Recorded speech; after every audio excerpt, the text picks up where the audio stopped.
Hey, everybody, welcome back. It is the SCB Steelers Podcast presented by Deck Roofing Incorporated of South Florida. And we are very proud to be part of the Variety Sports Network. And of course, the show is coming to you live from the Frank Walker Law Studio.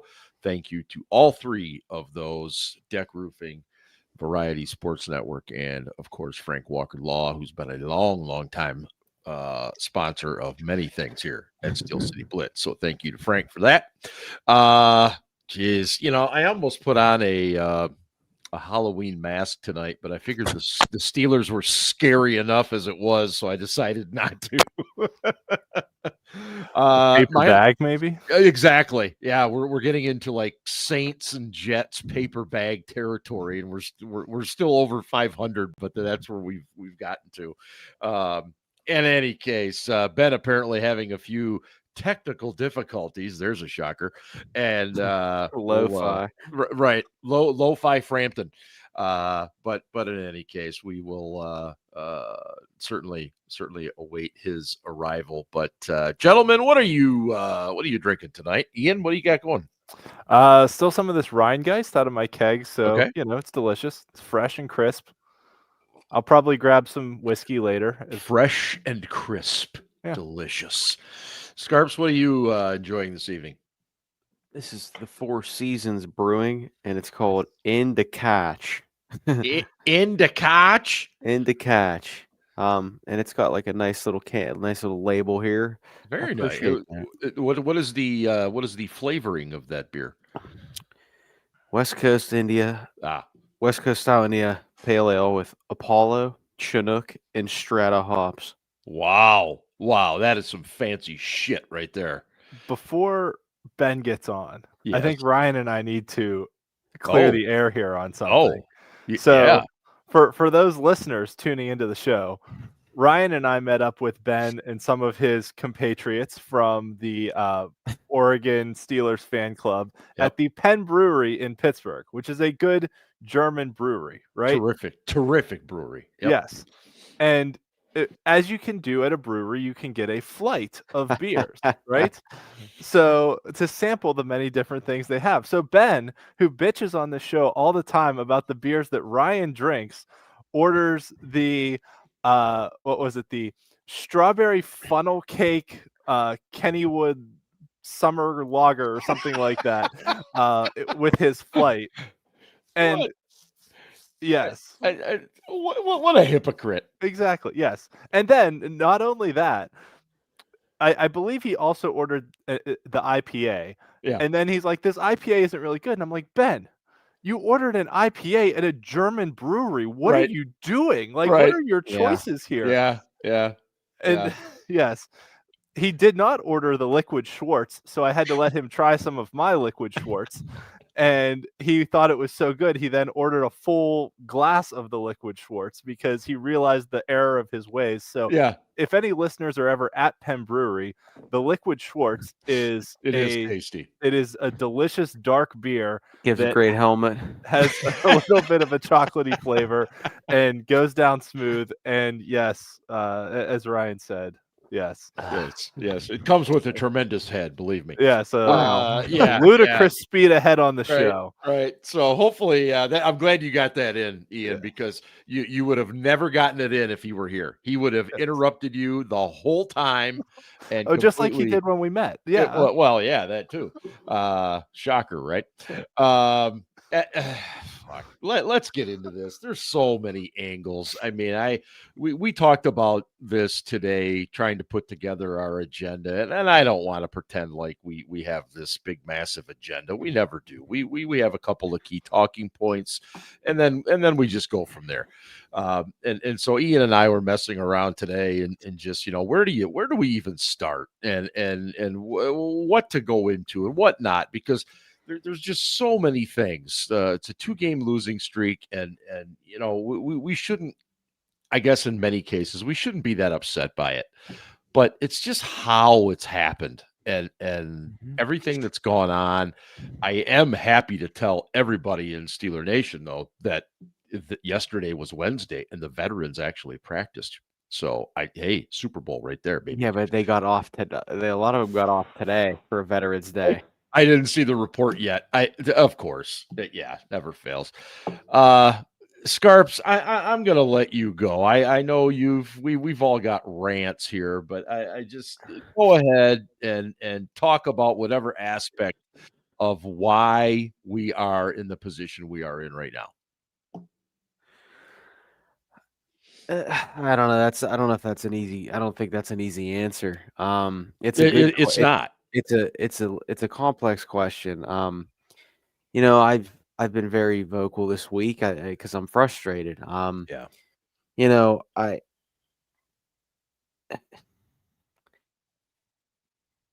We are stuck in almost a decade of mediocrity where we're just good enough to make the playoffs or at least be in the conversation to make the postseason. But that is the ceiling. And that's also the floor, which isn't a bad thing for maybe a year or two while you figure it out, while you acquire assets, while you turn over the roster. But, it seems to me like they've been just running it back for years now. And unless you make a major change at head coach which they're not going to do, no, that's going to be Mike's decision. Or if Art one day says, you know what, Mike, we appreciate your time and everything you've done for us, but it just isn't working anymore. But at the end of the day, the defense is terrible and it should not be this bad. No. And I don't think the offense is great by any means, but they're better than they have been. They're still a little too predictable, but they do a couple things okay. And at the end of the day, the defense should be getting enough stops where, and I'm not talking about this last game because they got a garbage time touchdown, but they should have beaten the Bengals.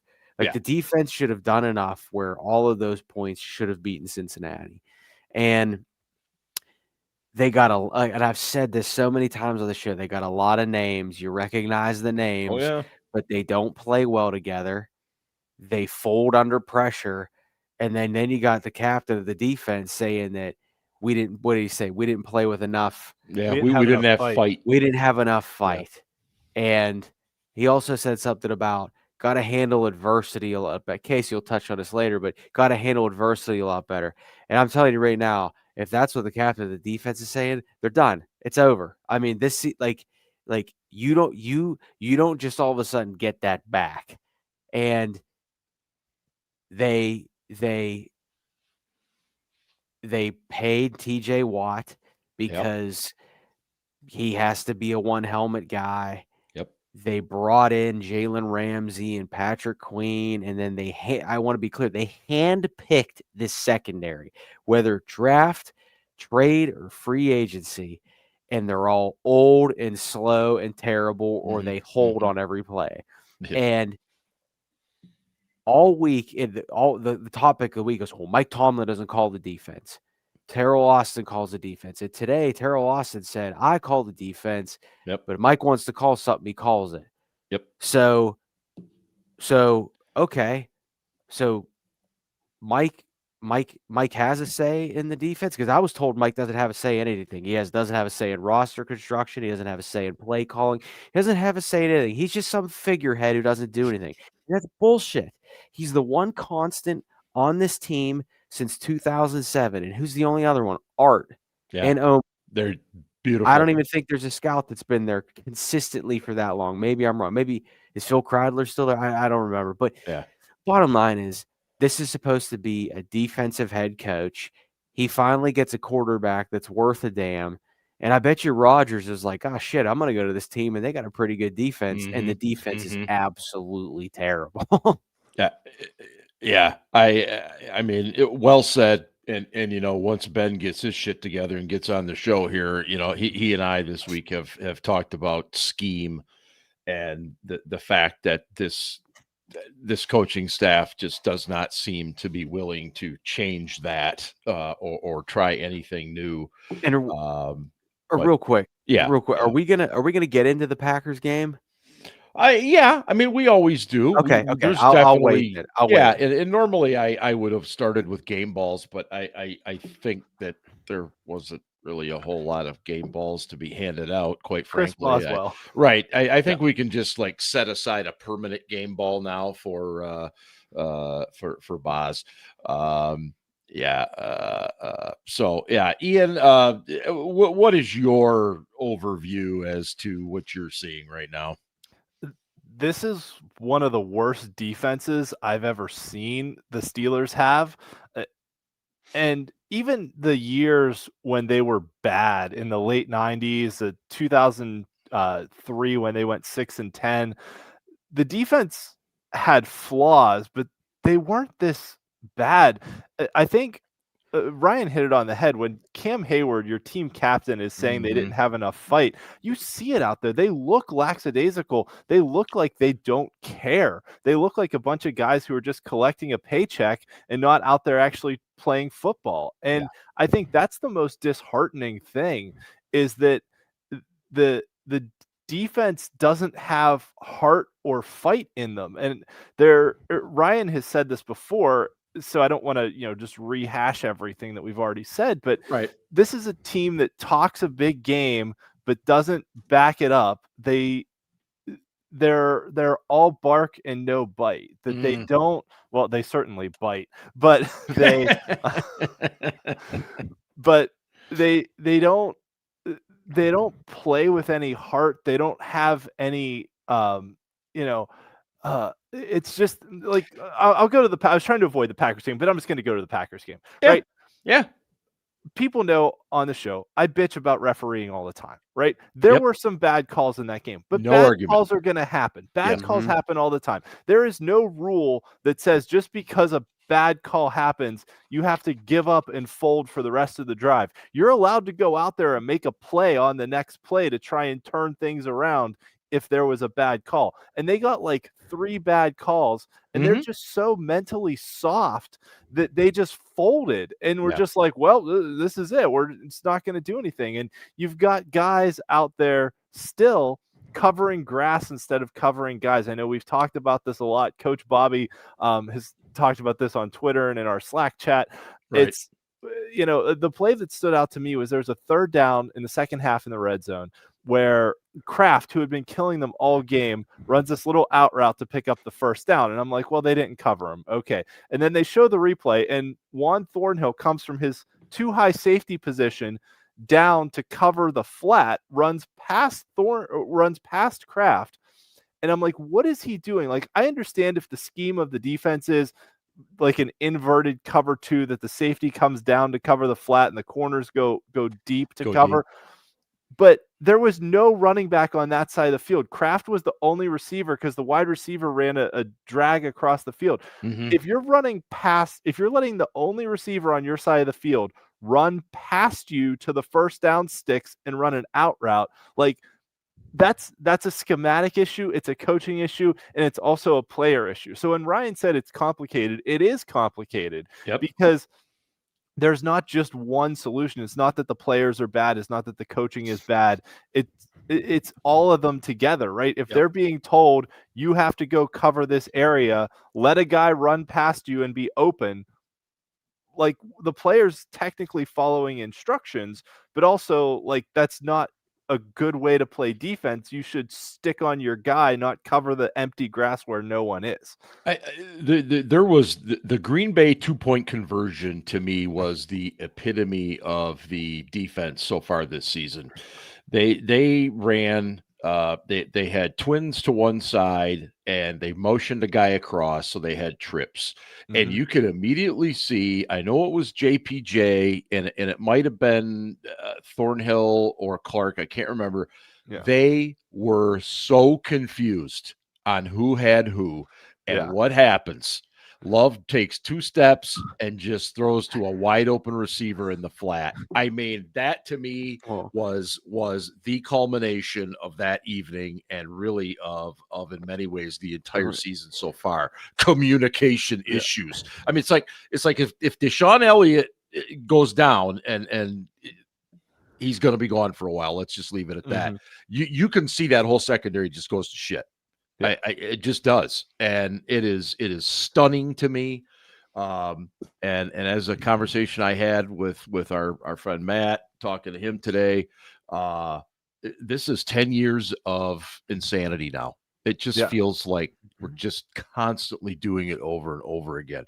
I at one point, Jordan Love completed, was it 20 straight passes? Something like that. 18, 20. And then, sorry, go ahead. No, go ahead, Scarps. Well, no, the Ravens just went up 28-6, so that's like looking good. Nope. But getting back to Jordan Love 20 passes in a row. I want to be clear. They went into the fourth quarter up 19-14. Like let's think about that too. You're right. They were up 5 going into the fourth quarter, and they got fucking throttled. Mm-hmm. Yeah. And then all week, I kept hearing about, Terrell Austin's had 3 straight seasons where they were a top 10 defense. Okay, and that's true. In points allowed from 2022 to 2024, they were a top 10 defense in points allowed. I thought there's some things as context, because here's some context for you. In the history of him being a defensive coordinator, he has never finished higher than 13th in pass defense. And in fact, here he's never finished higher than 17th. Yep. And in rush defense, he's been 9th, 19th, 6th, and now 18th. And then in total defensive yards, here he's never been a top 10 unit. Now, that whole bend don't break bullshit worked for a couple years, but it isn't working anymore, because if they don't get turnovers, and if they don't get sacks, Bingo. by the way, they gave up 35 points the other day and didn't have a sack or a turnover. Nope. And it's and then the thing that kills, and then also, this is the thing that kills me. The thing that kills me the most. Jordan Love against the blitz is really good. And what did they do? They fucking blitzed him. I'm not trying to be a dick by saying this, but you could be one of the dumbest fucking people on the planet and look and say, "Oh, this guy's good against the blitz. Maybe I should play zone. Or maybe I should disguise, or maybe I should just do something that thinks we're blitzing, but we don't."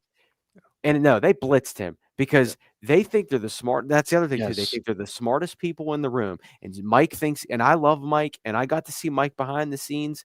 And again, I try to be as nice and fair to him as possible, but it's just getting way out of hand with the way he acts at his press conferences. He says nothing, and he always just acts it's like he's so afraid to admit that shit isn't going right. Like, he always has to be that person that's like, "No, don't blink. I'll cut your eyelids off." It would be like, you know what? Maybe we should blink for a little bit, because we need to fucking figure shit out here. Because by not blinking, we're doing the same thing we've been doing over and over again, and we're fucking terrible. Yeah. Sorry, I lost my train of thought because Sherlock. Yeah, because of that. Sherlock Holmes is joining us. I'd like to welcome Ben to the show. Apparently, I'm going to assume using his phone tonight. That is correct. That almost sounds better. Yeah. But, do you still have the mustache too? Yeah. Okay. Wow. Look good in person. I figured you would have shaved that sucker as soon as you got back to the hotel there the other night. Nah. All right. Well, we're still pretty much been just rehashing the defensive effort and talking about it. And I know what you and I have been talking about is just the idea of scheme, and that, well, it's bad. No, look, they're too slow on the fucking secondary. Okay, they can't get off the field on third down. They they can't tackle to save their goddamn lives. Boy. It's executing basics, and they can't do it. And, honestly, like I told you guys the other night, like if they could tackle, if these guys were tackling consistently, would we even be having this conversation? No, because they'd be getting off the field, and people wouldn't be questioning the scheme or who's calling the fucking plays or any of that other unimportant fucking bullshit. It doesn't matter. It doesn't matter who's calling the fucking plays. This is Mike Tomlin's defense. We all know this. Mm-hmm. He's right. He's designing the plays. If Terrell Austin's calling them in the order he's calling them, then he is. If Mike's calling some plays, he is. It doesn't fucking matter. It's broken. It doesn't work. At the end of the day, it falls on Mike to fix it. And he's not getting it done right now. So what do they do? I see a little bit of cower in you, Ben. I'm not going to lie. I see. Is there a little cower in going there tonight? No, he just got the stash. He looks like he's destined for greatnest. Whatever. Anyway, out a little bit. Well, they brought what in do? Kyle Duggar, so I mean, I think we're safe now, right? No. I don't think we're saved. And how long is it going to take Duggar to quote unquote get on a moving train and play? I saw today. Apparently, the Steelers think that he will be ready to go on Sunday. Well, maybe they're just fucking desperate because Chuck Clark sucks. Well, and would you blame him? No, I don't, because I watched Chuck play the other night. Right. And he's fucking terrible. Well, but they brought him in. That's Well, they didn't really have a choice. Yeah. I mean, Elliott went out and had a pretty bad knee injury, and that being the case. Let's talk about this Tomlin thing for a minute. This whole, does he call the plays? Does he run the defense? All this Who cares? stuff. I think you outlined it pretty well, Ben. If this team tackled better, if this team covered better, then I don't think it's an issue. Nobody cares. Nope. But the fact of the matter is they tackle for shit. I can't believe I'm going to say this, but I'm going to question the effort of some of these guys. I don't think it's effort, man. I just think they got old guys in the secondary, except for Joey, and they're fucking slow. Maybe that's what it is, because there's a few times when I was watching Darius Slay, for example, his angle is about as bad as you can possibly take, and this is a longtime veteran in this league. He's the oldest corner in the league, though. Yeah, he is the oldest corner, but he's the one that should know how to take an angle above everybody else. There was a lack of effort on a touchdown by Darius Slay, where all he had to do was push him out of bounds. You hurl your body into the ball carrier, he goes out of bounds at the 2. Instead, Slay slowed down and let him score. I don't know how you can defend that play. I don't. Right. Henry has a very good question there. Can't fucking read it. Well, just basically saying how can Tomlin fix a problem if he can't acknowledge it exists? And I think sometimes that's a problem. His arrogance gets the best of him. I don't really follow that, because what we're talking about right now is physical abilities. We're not talking about the play calling or the scheme or any of that shit. We're talking about physical abilities. Did they blitz far too often? Yes, they fucking did. They went against the best quarterback in the NFL against the blitz, and they turned their blitz rate up really high. I want to say at this point, they're the third highest in terms of percentage of plays blitzed. They're the third highest team in the league now. Oh yeah, they're also ramped it up big time. They're also the worst team, or one of the worst teams. Excuse me, not the worst, but like bottom 5 when they blitz. They're a bottom 5 defense. Yeah. When they run man to man, they're giving up very high passer ratings. So I don't know why we think we can run man. We can't run man. We can't run zone. We can't tackle. The secondary was supposed to be the strength of this defense, and they're fucking terrible. Right. This was supposed to be the group that made us historic, Ian. Yeah, historically bad. The other thing, too, just to build on that, is some of it is the play calls, though. Like we've touched on, that when you send a blitz of 6 guys or 7 guys, even blitz 6, when they blitz 6 and they only have 5 in coverage, they're essentially in 0 or cover 1 man, and the guys can't tackle, and they're not fast enough. They're not fast enough to keep up with receivers on slants and drags, and they can't tackle well enough in zone. So like the only thing they haven't tried, because they're so set in we need to sack the quarterback. They're in this mentality of we have to sack the quarterback. And for all my complaints about Keith Butler with, matching from the outside in and everything else, Butler's defenses always did a really good job of trying to keep the ball in front of them and tackle the catch.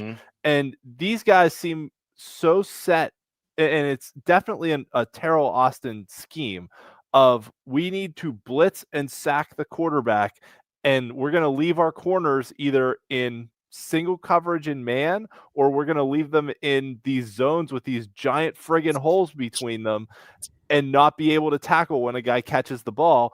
And then even when a quarterback like Jordan Love throws a duck up there, everyone seems like dumbfounded and is just standing there staring at the ball like, oh, what's that thing flying around? And, you get a tight end just out jump everyone and catch, like, or a safety jump 5 yards ahead of where the ball is and try and swat at it instead of running back to where the receiver is and trying to break it up or make it. Like, it seems like they're so set in we have to sack the quarterback. And if that fails, like it did against the Bengals and the Packers, and now the book is out there, right? The NFL is a copycat league. The book is out there. Daniel Jones this week is going to be doing 3-step drop and throws all day. It's, it's going to be slant routes. It's going to be short passes. I mean, the best way to neutralize the blitz is to not let it get there. But the Colts are not going to go away from the run the way that the Packers did. The Colts are going to run the damn ball. We can't stop that either. No. And well, to your point, fans were like, oh, well, they stopped Josh Jacobs. Well, I want to be clear.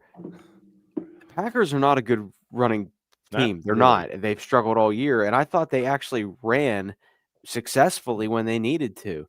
And then their backup, Wilson, did a pretty good job too. So, oh man, Christ, dude, fucking the Ravens are gonna win this division, man. This is gonna be. We've been saying it. Such an epic meltdown. So you're right about the Colts. Yeah, right. Josh Jacobs was also hurt, but you're right about the Colts, and also too, I want to give credit to the Packers because Matt LaFleur, Shanahan coaching tree. Him, McVay, McDaniel, all these guys were on the same, Mike Shanahan, not Kyle Shanahan, but Kyle Shanahan was also on that staff. Right. But they're all in this, they're all, offensive minded. And Jordan Love is a pretty good quarterback. He's very good. Yeah. I've been impressed with his progress. And, but you're right about the Colts. They're good, and the Colts are much better at running the football. Yes. Quentin Nelson and Cam Heyward have had many, many battles over the years. I can't wait to see that. And also too, and I'm looking this up as we speak right now. So I'm a big believer in adjusted net yards per pass attempt, because that pretty much brings in all the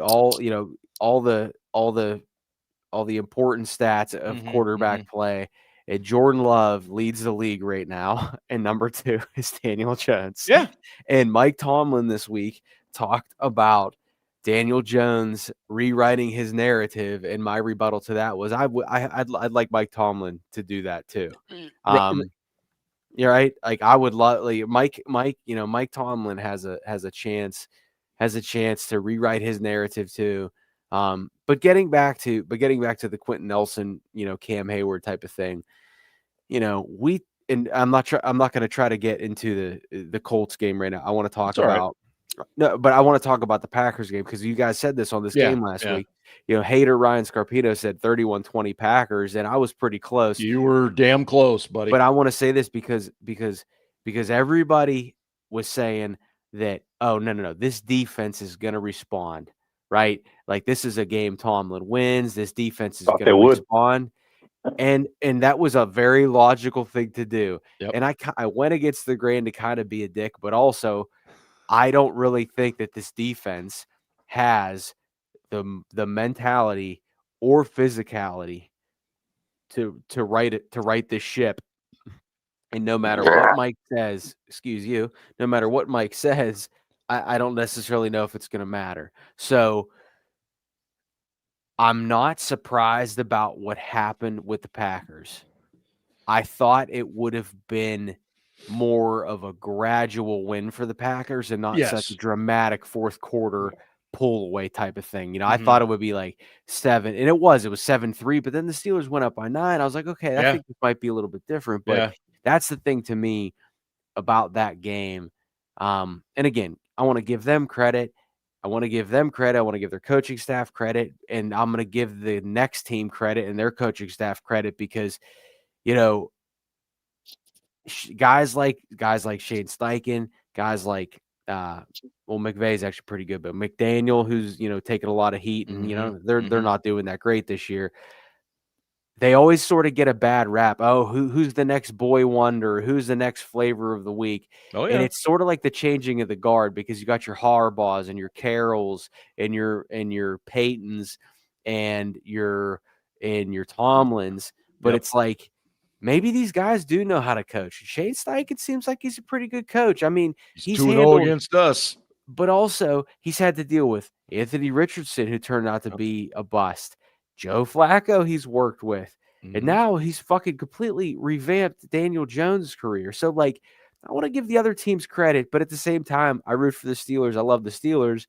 And as I see those teams sort of on the up, I see us trending in the wrong direction. Yeah. No argument. I mean, you know, I think we're all pissed off about this, but I none of us really believed this was that good a team to begin with. True. Not that good a roster to begin with. Does the fact that we started like 4-1 did that give everybody maybe a false hope? No, I don't see that because I expected them to come back.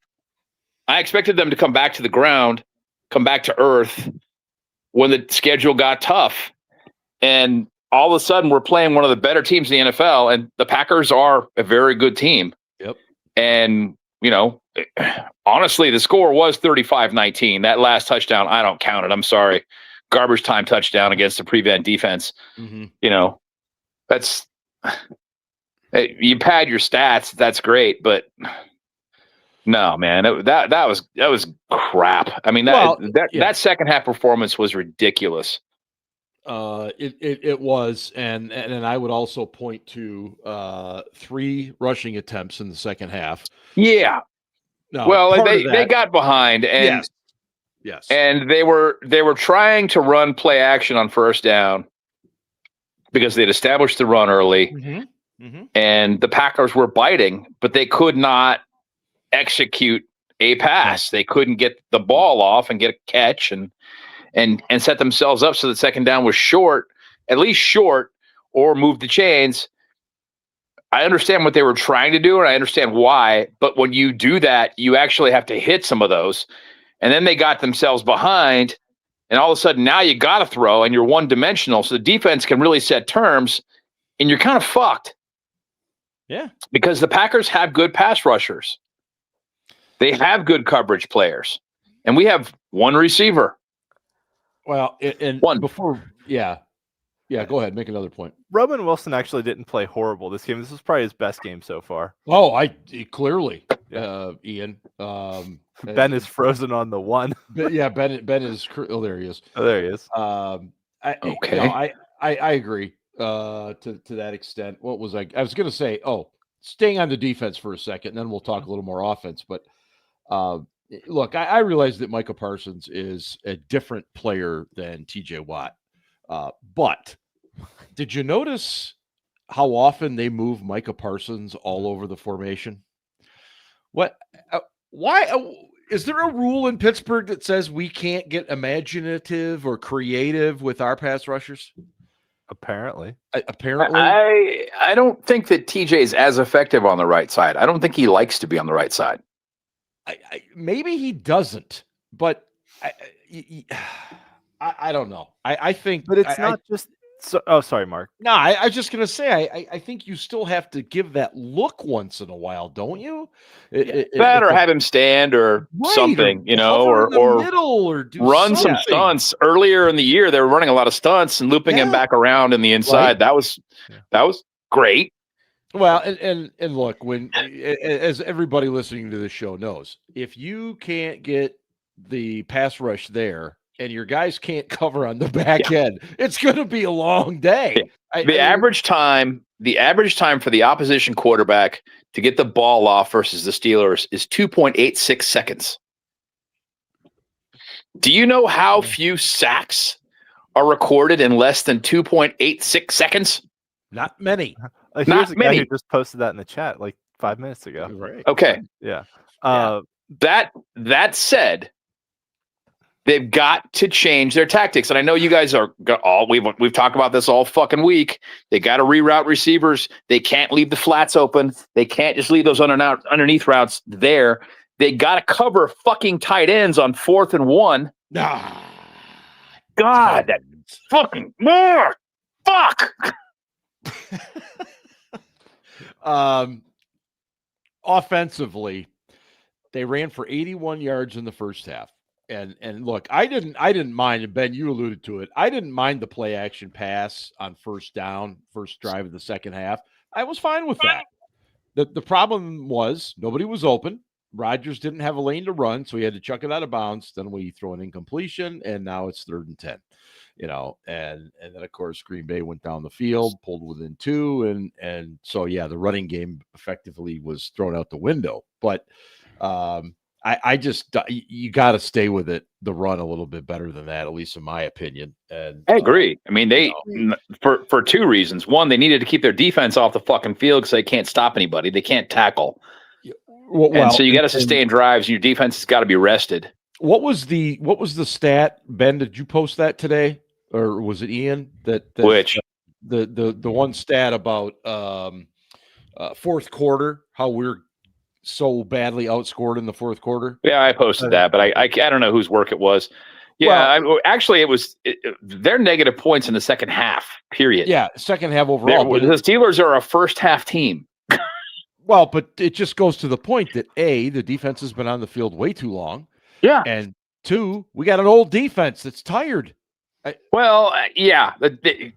there's an old defense, but it's more about the thing that Tomlin alluded to, and it's what I was talking about before. If you can't cover and you can't tackle, you're not going to get off the field on 3rd down. You're going to be out there a long fucking time. Yeah. Yeah. The plays like the Tucker Kraft play where the ball was literally fluttering like a duck in the air. Those were plays that there was a time in Pittsburgh where you would have seen 5 Steelers around that ball fighting to get the interception. And instead we had Deshaun Elliott, God love him. He was looking around. He got messed around. He couldn't see the ball. Kraft catches it. Well, the rest of the story. But it's just shit like that we can't seem to make those type of plays. Now, obviously, we did in New England and against the Vikings a little bit. Scarps, go ahead. No, I would just say that it's on the other side of it. Mm-hmm. We were the ones making those kind of plays for a long time too. Mm-hmm. So it's like all the things that we used to do when Ben would run around in the fucking pocket and do whatever he needs to do. Yes.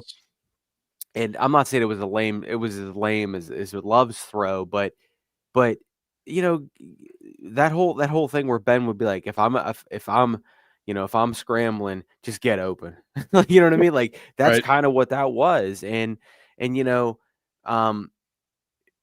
then fans have been whining. This is how I know that we're down bad, because fans are still bitching about the officiating for the Bengals game. That's how we know we're. God's that's sakes. how you know we're Come down on. bad. Come on, because fans won't let that go.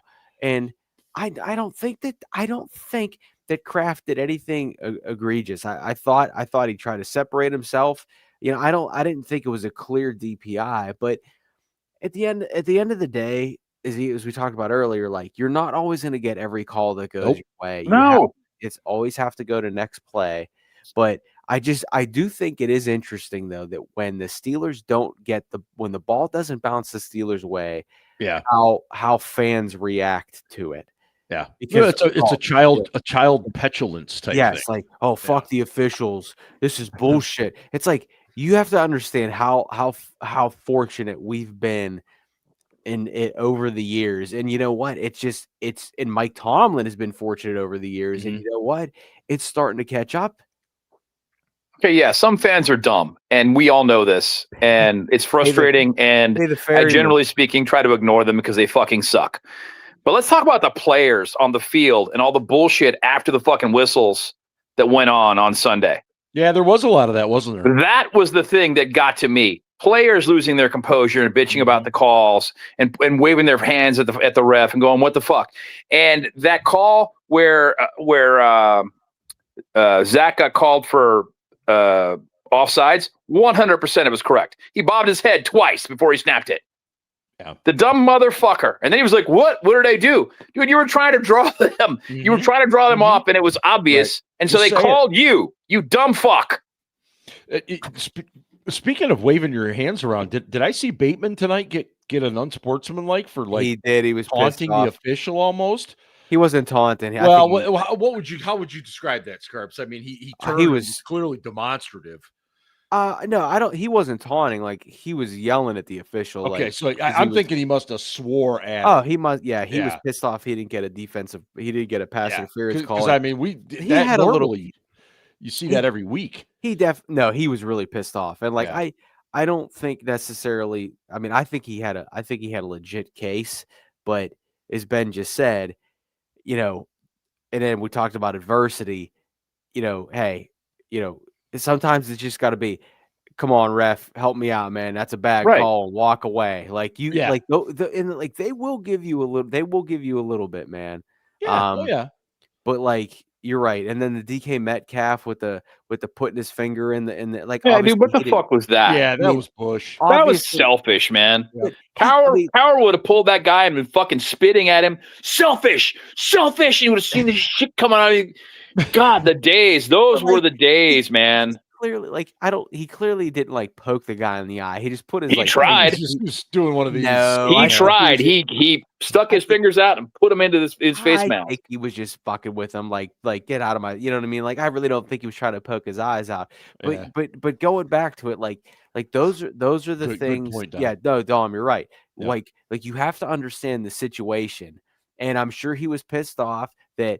He wasn't getting many looks in the second half. He wasn't catching many balls in the second half after he went into halftime, just catching a touchdown. Yep. But that's what I'm saying. Like these guys in general, except for Rodgers, are mentally weak. I mean that, and I would even say Slay isn't mentally weak. I think he's just his body is just mentally tired. Yeah. Yeah, his body just isn't good enough anymore. And I would say Ramsey, but like Ramsey's always been sort of that. Well, Ramsey's always sort of been a head case. Yeah. So but you would extend like Cam usually doesn't do that shit, but like they don't have enough mental fortitude. And I don't think they're getting that from their head coach. I think that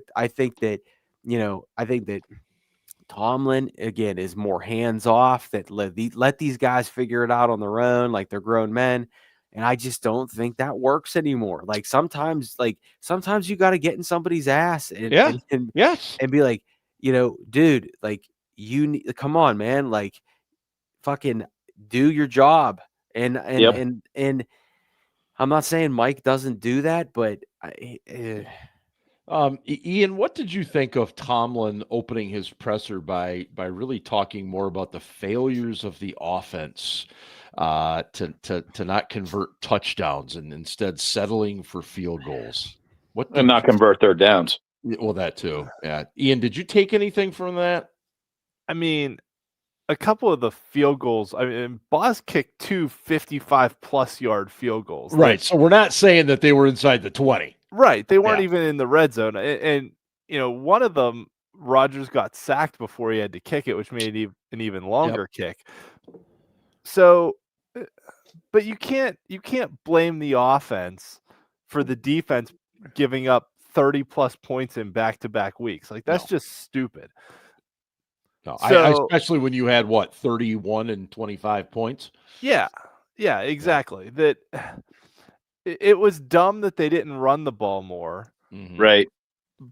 Especially considering they had run the ball for 85 yards in the first half and then called one running play, one whole running play before they went down by 10. And then when they were down by 10, the geniuses that be were like, oh, hey, let's go run, pass here. We're down by 10. This is a good time to get back to the run. Like, it makes no sense. Yeah. And on top of everything, like, it just seems like, and maybe it gets back to Ryan's point about like Tomlin thinking that he's smarter than everyone, but it just doesn't seem like they have a plan. Or if they do have a plan, it's a terrible plan. Yeah. And this goes back to when Tomlin first inherited this team, and I'm not going to take anything away from Tomlin's accomplishments, but he inherited a group of very strong players physically and mentally. Mm-hmm. And those guys were coached way different. That Charger, you see what I'm saying? You know what Charger knows this program. You know what I'm talking about? But that group is gone, and they've been gone. Mm-hmm. And these dudes now need to be coached way, way differently. And whether it's Mike, so Mike starts off talking about the offense because he can't admit that there's a problem. And he doesn't want to get asked questions about it. He just, he'll subtly acknowledge that, we didn't, it's not about us. It's not about them. It's about us. And he'll say all that bullshit. A lot of cliches. And I'm telling you, people, even people that defended him like me for years are getting tired of hearing about it. And you can't eventually, if you're at a place long enough as a head coach, your team starts to sort of resemble you, or there's a connection there. Like, look at that they catch from you. I agree. Even though we hate Belichick and all these former players talk about how big of a prick he was, but when they played for him and they were winning, they didn't say a goddamn word. You know what I'm saying? So it even you think Bill Cowher was a fucking nice guy or a nice coach to play for? No. Fuck no. So all these times where even James Harrison's like, yeah, Tom, like Mike, Mike wants to be your friend, and then and all these people are like, oh, the Tomlin effect. That's what the Mike Tomlin effect is. Players want to play for him. Well, no fucking shit. Because he lets you do whatever you want. No accountability. And he thinks you're just going to figure it out on your own because you've made it to this level. And that's total bullshit. I never want to hear about any of that ever again. Okay, a couple of counterpoints there about Tomlin going, yeah, it's about us, it's about us. The only thing the Steelers have control over is themselves. And we've already discussed the fact that they're playing like shit. Yep. And bottom line, they just got to execute fucking basics. They got to tackle, they got to block, they got to cover. They got to win their individual fucking matchups, and they're losing them badly. I don't give a shit what scheme you put in. When your players are playing that bad, it doesn't fucking matter who the coach is. This is not a good roster, okay? Well, Second point. Yep, you're right. Second point. Yes, if the offense had played better, it would have been a closer game, and it would have changed the complexion of the game, and the offense would have been out there for less time. But that said, like we talked about before, if you can't get off the field as a defense on third down because you're not tackling and you're too fucking slow to cover anybody, you really are in a position where it's difficult to defend you. And giving up 992 yards or something, 972, I don't know. A lot of fucking yards. 900 in 2 weeks. 900 plus in 2 weeks is ridiculous. Not to mention giving up 30 points plus in 2 weeks in a row. Well, so yeah, I think personally, nobody but the special teams units, because Chris Boswell was so fucking good, escapes criticism this game. And the coaching certainly does not, but it's not the only thing at fault here. This is top to fucking bottom, including fucking Omar Khan. I am sorry. Fuck that guy right now. I am pissed. Well, let me address one more thing, and then we'll talk a little bit about the wrath of Khan here. The wrath of Khan. Nice. What do you do with this defense? Because we know, and everybody watching this show has a pretty damn good idea. They can't get to the passer because the passer's getting rid of the ball. We can't cover because we're playing off so far, and then we can't tackle, as Ben pointed out. So what do we do? That's my question. I honestly don't know. I don't know if they have the talent. I'm not kidding. No, that's a fair answer. I really don't know. I think I've been saying again since camp, this is not a good roster. It's not a good roster. Doesn't mean I'm not fucking pissed after seeing this, but this is not a good roster. It's not. So, Ian, what is your suggestion? What do you do? You've got a shitty roster and a currently shitty Blitz scheme less. Thank you, Ian. When you have in any sport a roster that is talent deficient, the only way to make up for it is with coaching. And some of that is with scheme, some of that is with design, but they don't do those things, right? No. They don't disguise their defense, right? That if you have guys that are slow, if you come out and line up like you're playing cover 2 and then you play cover 2, which we don't play cover 2. That was a horrible example. I'm sorry. If you line up like you're playing cover 1 and you play cover 1, or if you line up like you're playing cover 3 and you play cover 3, then it's not a surprise.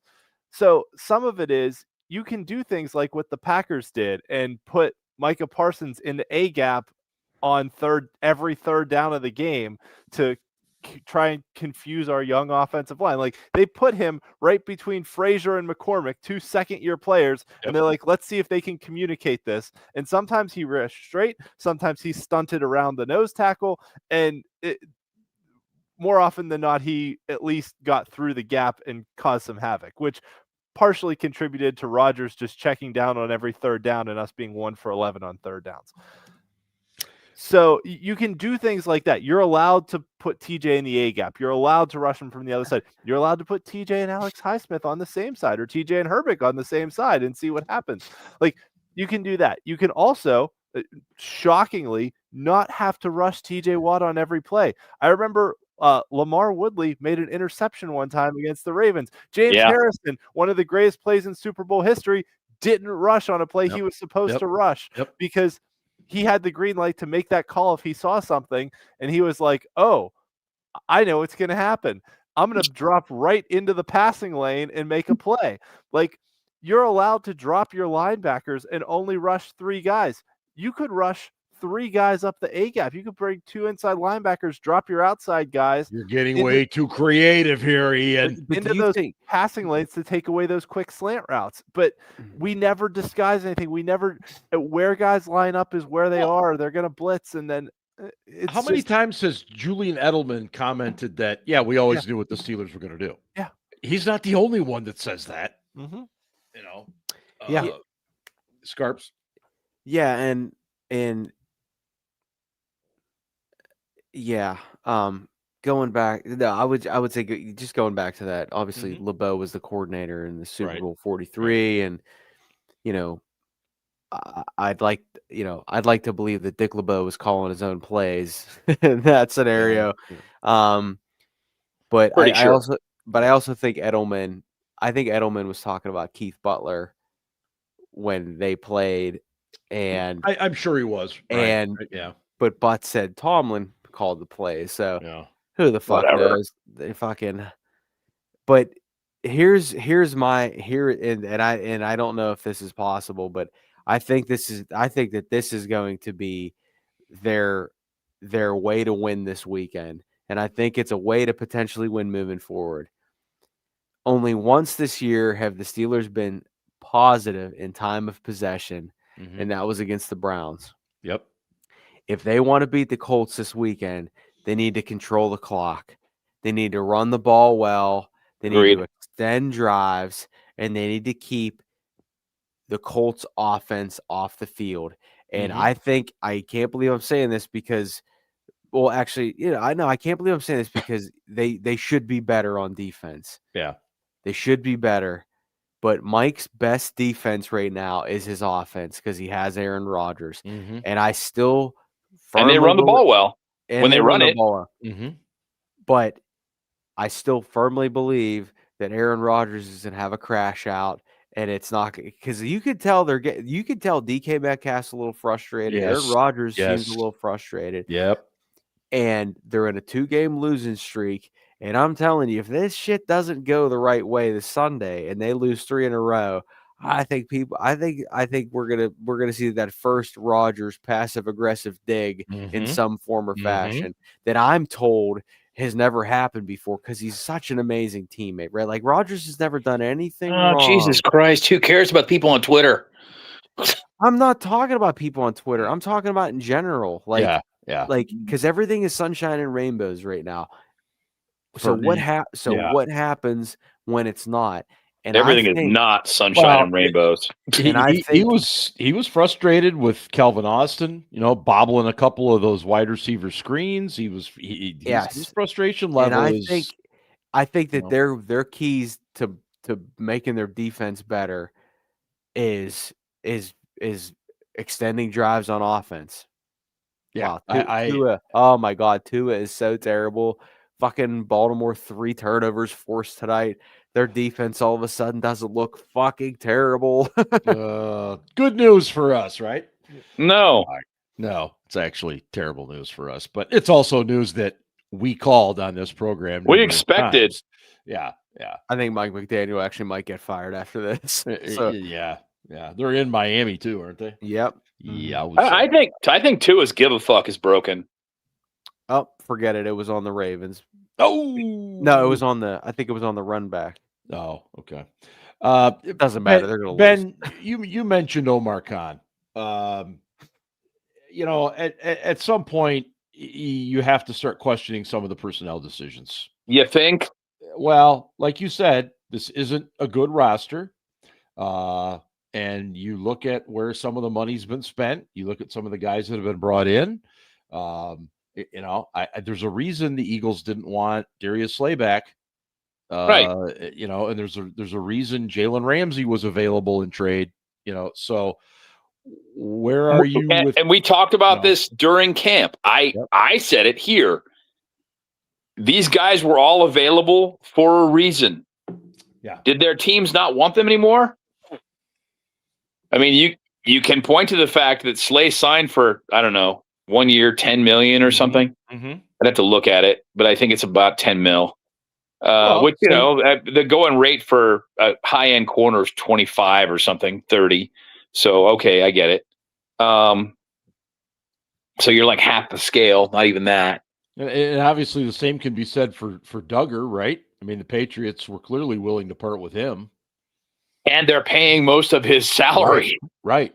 The Steelers are basically they did a pick swap, a 6 for a 7, and they got Duggar, and they're pretty much paying him about the vet minimum. Right. And the Patriots are picking up the rest of it. I don't get it. If I'm the Patriots, I just would have said, "Fuck you, I'm cutting him."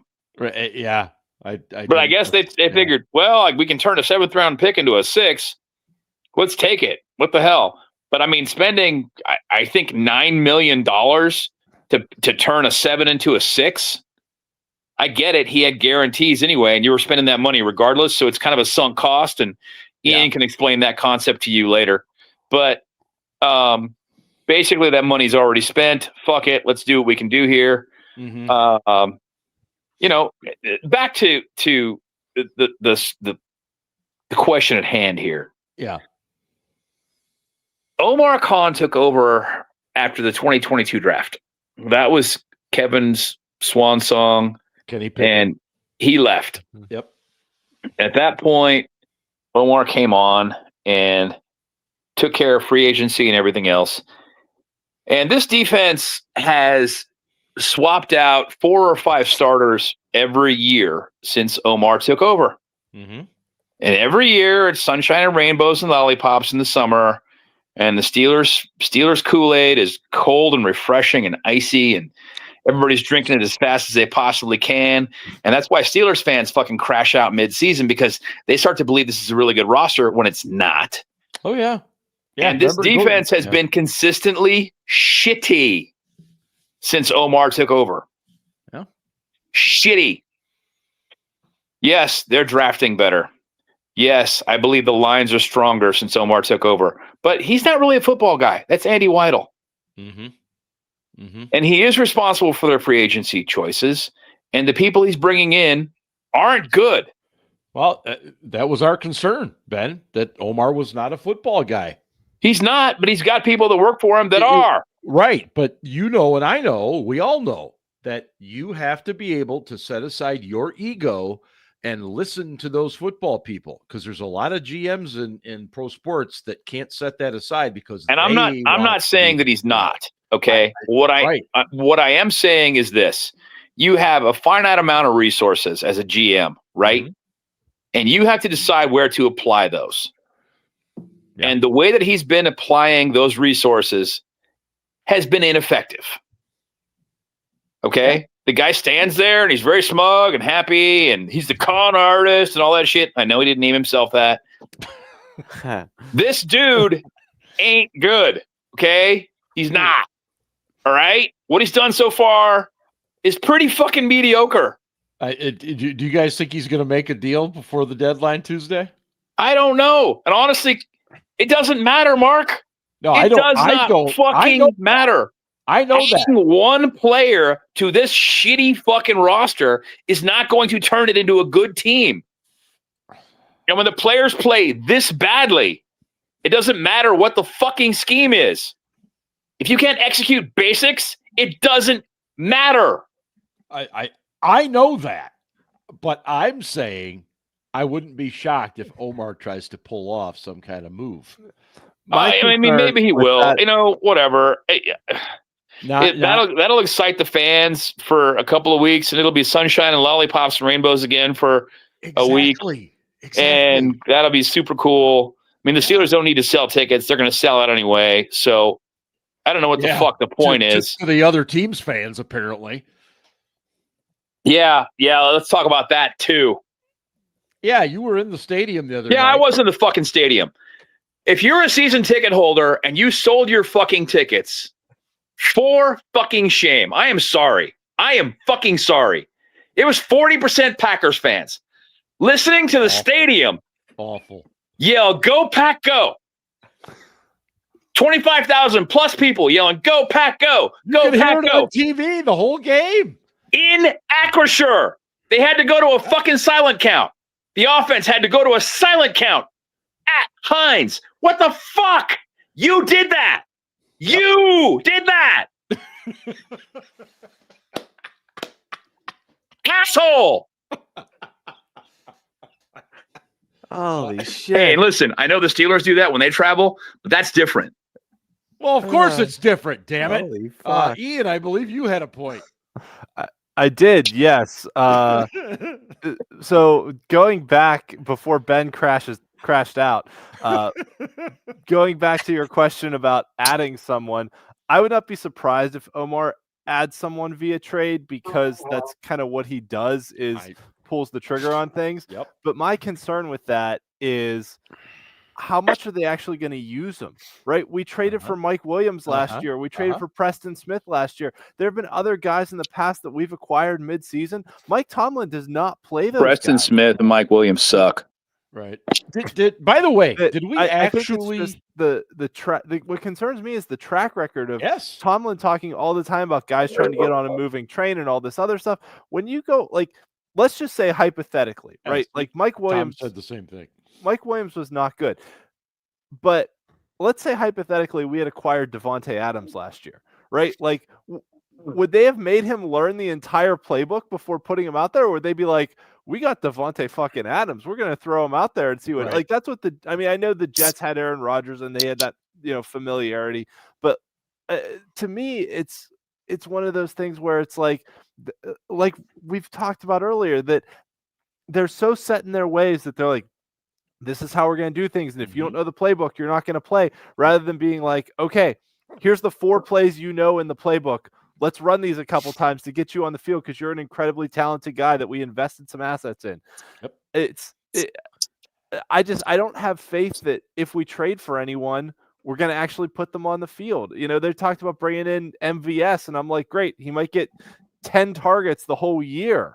Like, I know Rodgers likes him, but are they even? If they bring in MVS, he's going to be a practice squad player anyway. Right. And I thought that he didn't want to. That's the role they've offered him. Yeah. And I don't think he signed. Somebody said he did, but I don't think he has. No, he hasn't. He's looking for a spot on a 53-man roster. What the Steelers were offering, even in August, was a spot on the practice squad. They have not offered him a spot on the roster. They don't think he's that good. Nah, he's what's his thing? 9 routes? 9 routes in post. Yeah, that's pretty much it. He can. Yeah. I mean, basically, the long and the short of this is the one team that signed him, San Francisco, changed their mind and cut him. So I think the dude's done.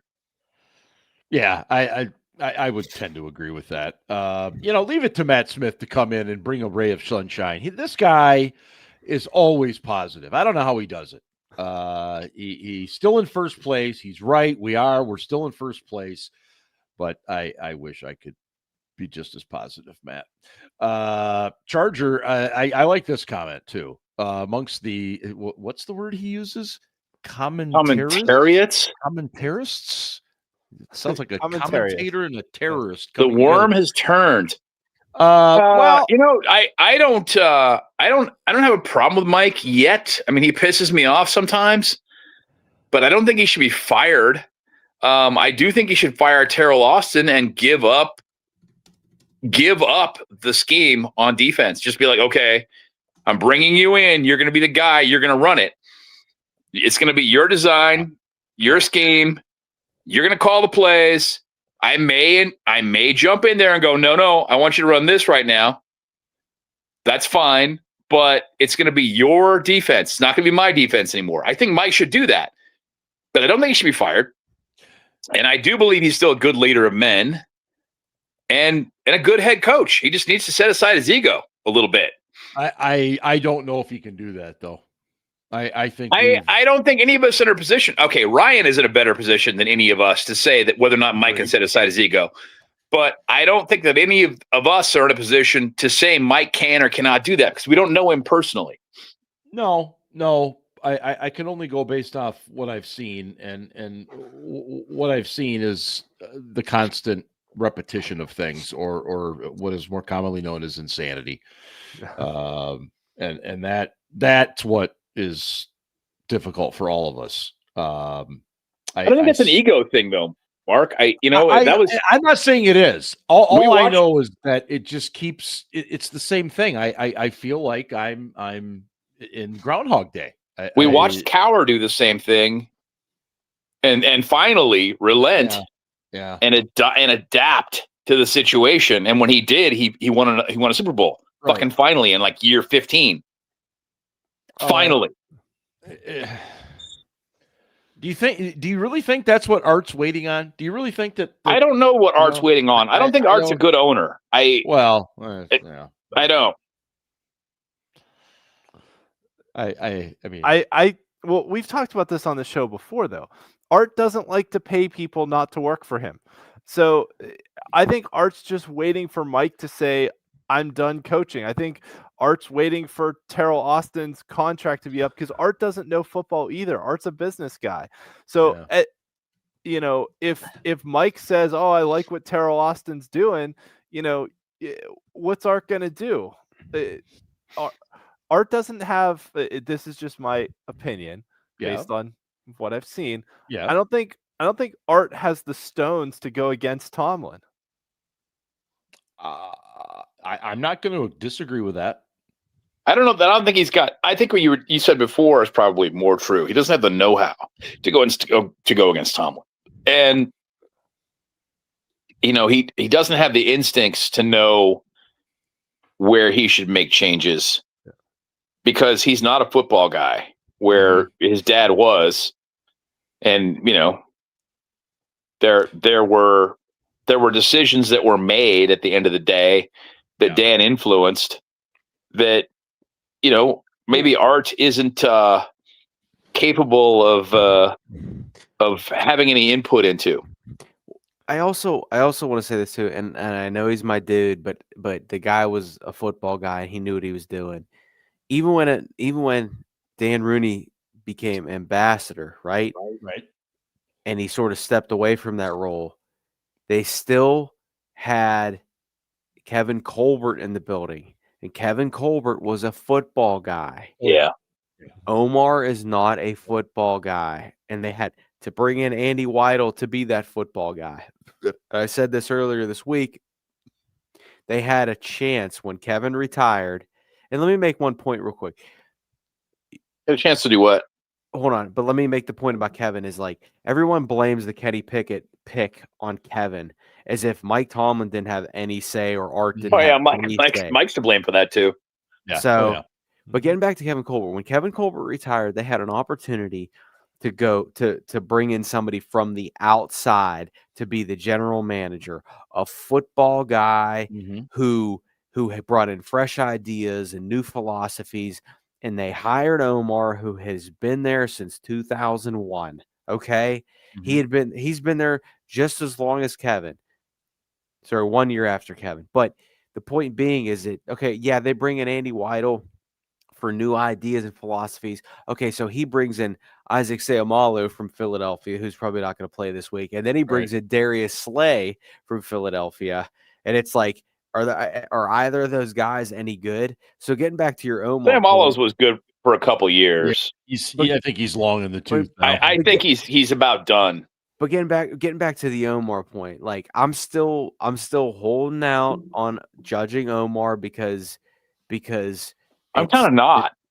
Well, I think after this year, I think we have to have that conversation. Yes. Like there's still half a season left. Let's see what happens. But again, they handpicked this secondary, whether it was via draft, trade, or free agency. Now, is that Omar? Is that Andy? Is that Mike? Is it a combination of them all? Is it? Yeah, probably. But you know what? At the end of the day, when you're the GM, everyone assumes that you make the picks because you know what? Everybody fucking blames Kevin for all the misses at the end of his tenure, and nobody blames Mike. Nobody blames Art or Mike. They're all Kevin fucking sucked at drafting, but Kevin did have final say. He did. Now I don't think that he would have exercised it in that 22 draft because he knew he was on his way out. Right. But before that, Kevin had final say. Contractually, he did. Now, I want to say something real quickly. I think handpicked the secondary is a strong term because handpicked means they had the entire league available to them and they could choose whoever they wanted. That's fair. They chose what they thought was the best of what was available. And in terms of what they were financials.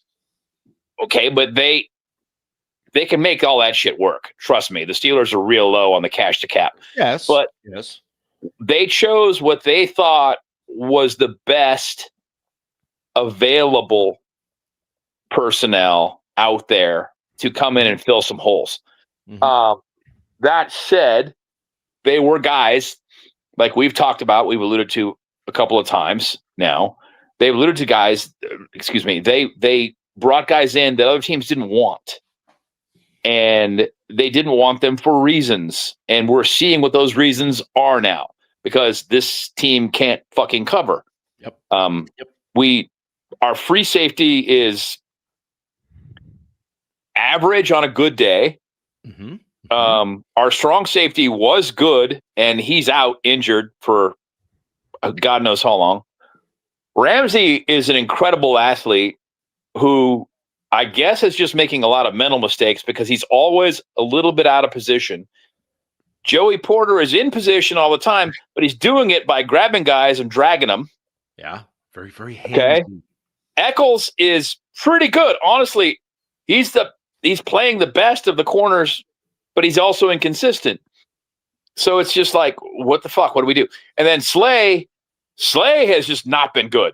I am sorry. He just hasn't been good. There's no need to apologize. He hasn't been. It's like, what the fuck? And when are they going to call the dime defense? They have not called the dime defense one time this year. Do you realize that?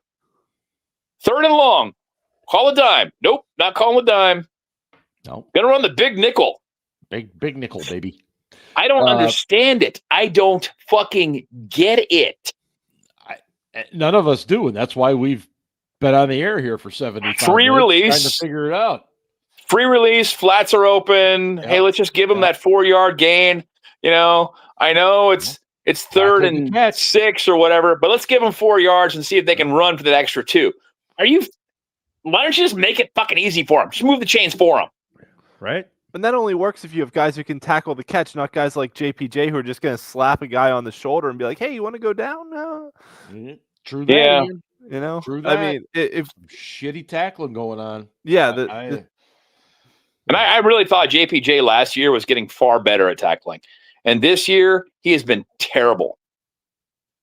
I don't understand it. That one baffles me. Yeah. The thing we've always criticized JPJ for is being too physical.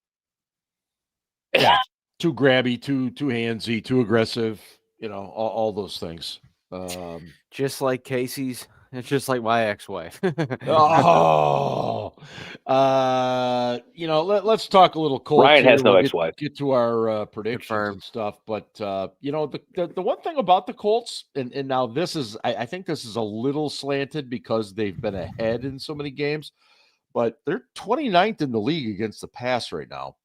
But they give up a lot of garbage yards in the that's exactly what I was second half. Yep. And they're more respectable against the run. That's why you look at individual stats like adjusted net yards per attempt and passing yards per play. Yeah. And you set it up that way. So I'm going to go back to what was said earlier. I think the Steelers have to have some form of a ball control type of game where they have the time of possession. 100%. But will they? Well, best laid plans, right? They've got to control the clock. They've got to get points, and obviously Boswell's having a great year, so you feel confident with him. But no, they're going to need touchdowns this week because Indy's not going to be kicking many field goals, just based on the way our defense has been. Mm-hmm. That's my thought process. I don't know. I'm kind of anxious to watch Daniel Jones because, when we've seen him before, he's not been real good. And I think athletically, I think he's always, had the potential, but I'm anxious to watch him. Jones is not slow either. No, if they pressure him, he will run. Yeah. And I'm not saying he's Jordan Love who can throw the ball well on the run. Right. But he doesn't suck. No. And the rookie Warren, already a problem at tight end. And the Steelers cover tight ends so well. Oh boy, we are a master class in that. Yeah, right. I remember seeing something last offseason about this trend of like quarterbacks that were going into their 6th year that had basically washed out from being rookies and then kind of turned it around somewhere else. And Sam Darnold was in that group, and there was a couple other of those. Geno Smith was a little bit past that 6th year when he caught on, but Darnold, I think, was in his 6th year, and now Daniel Jones. And it was basically listing out candidates of if you're going to go out in free agency and take a chance on a washout quarterback, target these guys because they follow this trend of they were bad on their rookie contract, but maybe there's some upside to be had if you can put them in the right situation. And I think to what Ryan mentioned earlier, Shane Steichen's a good offensive coach. He came from that same McVay mold of offensive-minded coaches, and he's schemed very well against us the last couple of times we've played him. He had to go to Joe Flacco the last time, and he tore us apart because Flacco just knew how to tear apart our defense. But also Steichen had a good game plan. Even before Flacco came into that game, Anthony Richardson was ripping us apart. They were moving the ball. They were moving the ball. So Steichen's a good coach, and I think when you get a good coach with a guy who has athletic talent and can figure out how to maximize it, it's a good combination. And Daniel Jones is going to get himself paid again. He got himself paid once in New York. He's getting himself paid again. Yeah, no, I agree. I don't know that Jones can sustain this success, but he's having a nice year, and I do expect him to have a pretty good game versus Steelers defense because I don't know. we're too slow in the secondary. Yeah. I mean, watching the tape, I'm just like, what the fuck? We were skeptical about Darnold too, and he's played pretty well in Seattle. He has. Well, He's been better than I thought. Seattle's offensive line is really good. I'm really impressed with them, and they also run the ball really well. Yep. He's playing better than I thought too. Before we get to any predictions, I just had one thought. Does anyone think they'll see Art Rooney 2 down on the sidelines during games with a headset on and a notepad? No. I love her. I'll tell you what, man. She's a fucking boss, man. At first, I was looking at it and I thought of it as more of a gimmick. I thought, okay, I know Mark, who her you should dad is. explain the context here for the people who might not Yeah, know. the context is, of course, Jim Irsay passed away, and his daughter is one of the owners. She was doing that when he was alive. She was one of the owners, and she's getting a lot more publicity now with her dad gone. But she is down on the field during the game with the players. She wears a headset. She's listening to what's going on, and a lot of fans don't like that. They're like, "Hey, you're the owner. Get up in the fucking box. Do what you do. Let the coaches coach." She doesn't have input. She just listens.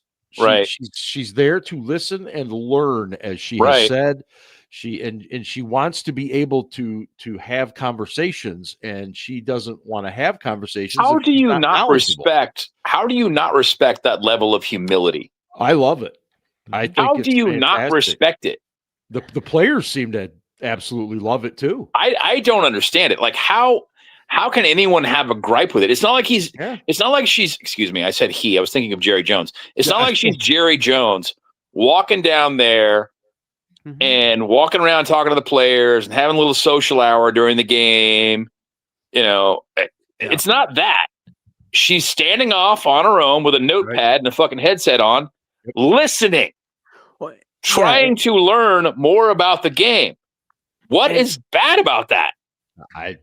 And like, owners usually get a bad rap, right? They're just rich people that don't really actually care.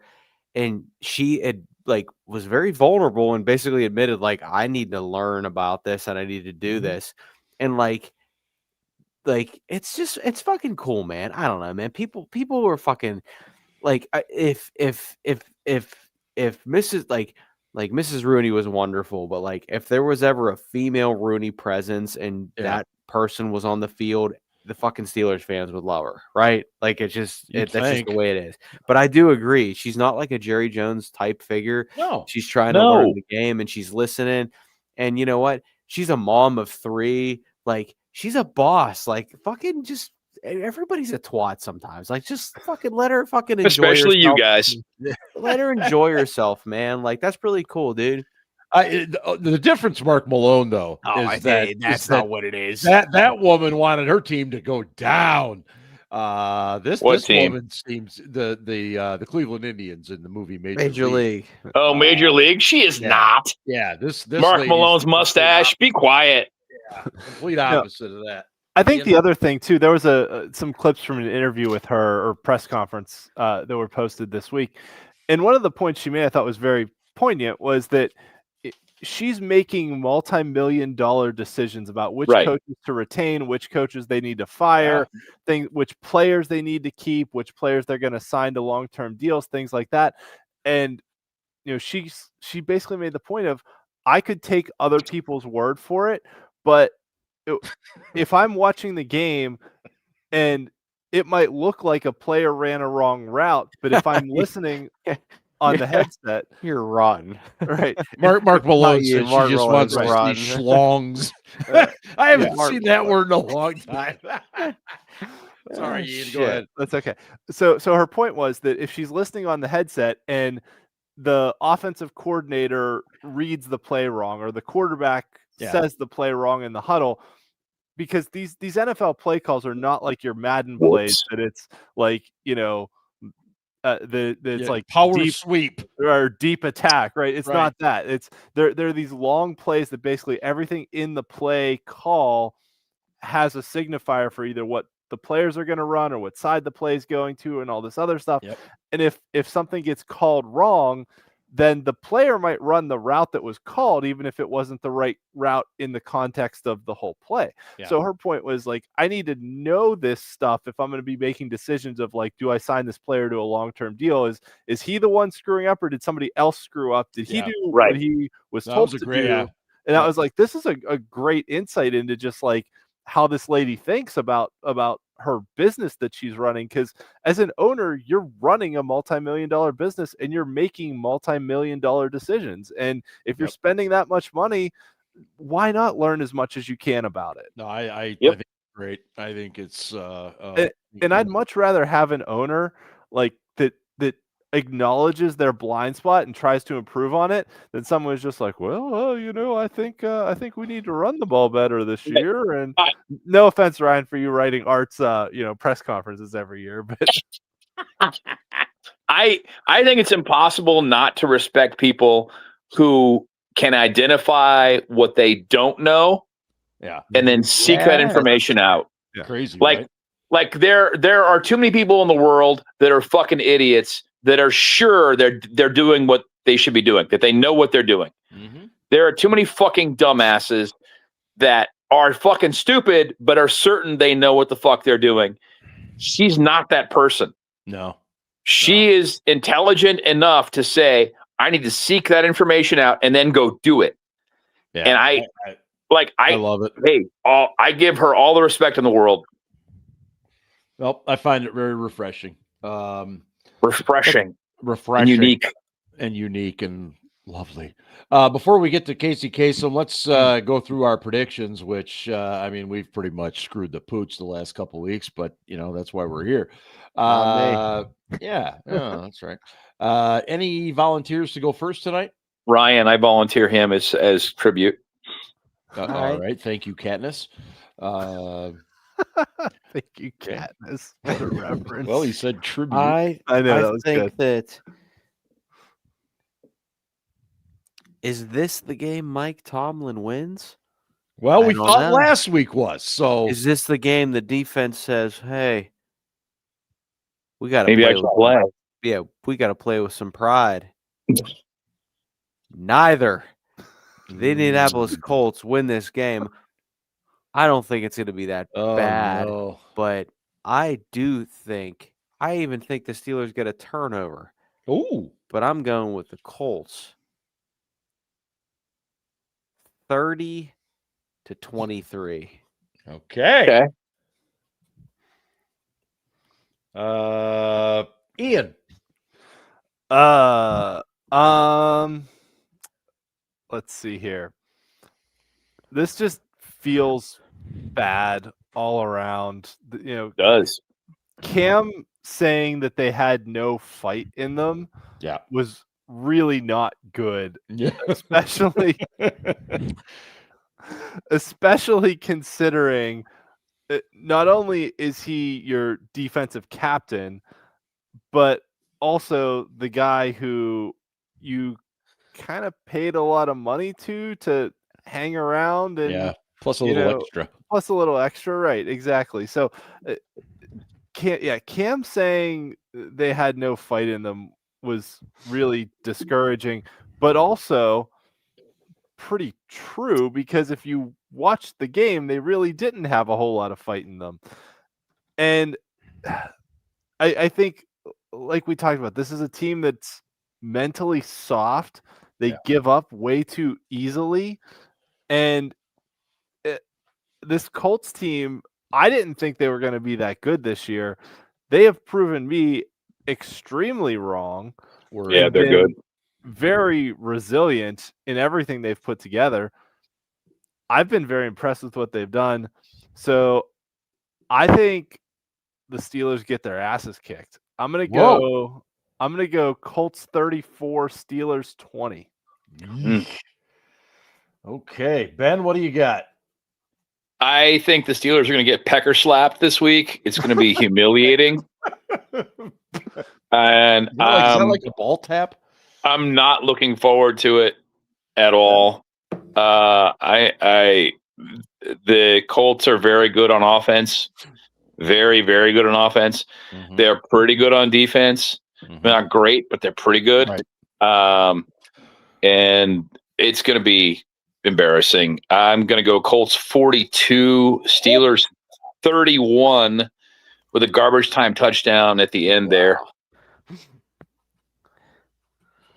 Wow. Okay. Pressure is on me to pick the Steelers. Last week looked like a Mike Tomlin type of game. A game that he bounces back from a tough Thursday night loss, had that extra couple of days of prep time, and it didn't go so well. So is this week the week they bounce back? And I will agree with the three of you that no, it is not. No, it is not.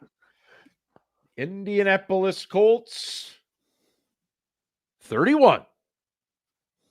Steelers 17. Oh, Yep. That is a clean sweep, ladies and gentlemen. All four of us. Did we all have the Steelers losing by more than 10? No. not me. I had 7. Right. Oh, Right. You got 7. you were generous. Fucking hater I am. Fucking hater. Ladies and gentlemen, it's been 90 minutes since we started this program, and that means Mr. Casey Kasem is long overdue to return to the crypt. So we're going to get to him right now. Casey's Coast to Coast American Top 40.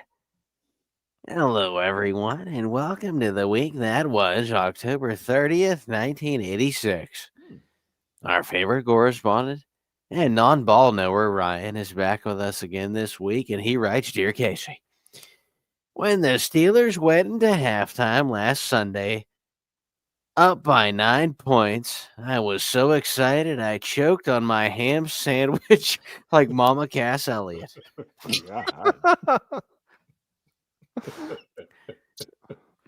For those out there who don't know what I'm referring to, that's Cass Elliott, not the Sean Elliott, nor any relation. That's Cass Elliott from the Mamas and the Papas, and the rumor is she died because she choked on a ham sandwich. But that's, of course, a lie.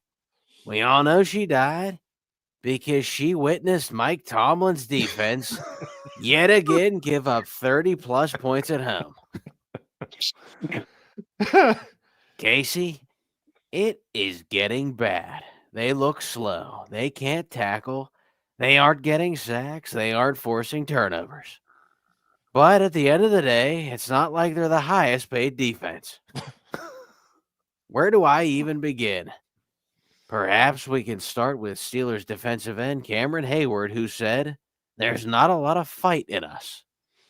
Well, Cam, perhaps if you fought as hard as you did for a new bag, you guys wouldn't absolutely...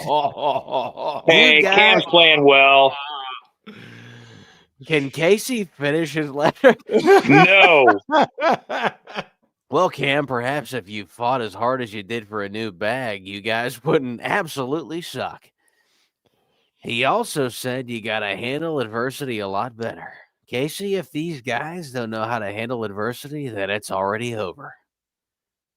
I was going to talk about TJ Watt, but I haven't seen or heard from him in a month.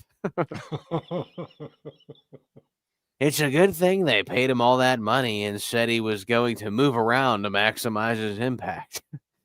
He's on pace for 9.5 sacks. He's a non-factor. He disappears like a fart in the wind. When asked about the defense once again getting throttled, he didn't directly respond to the question, but he did tweet from his car, nothing I'm not used to.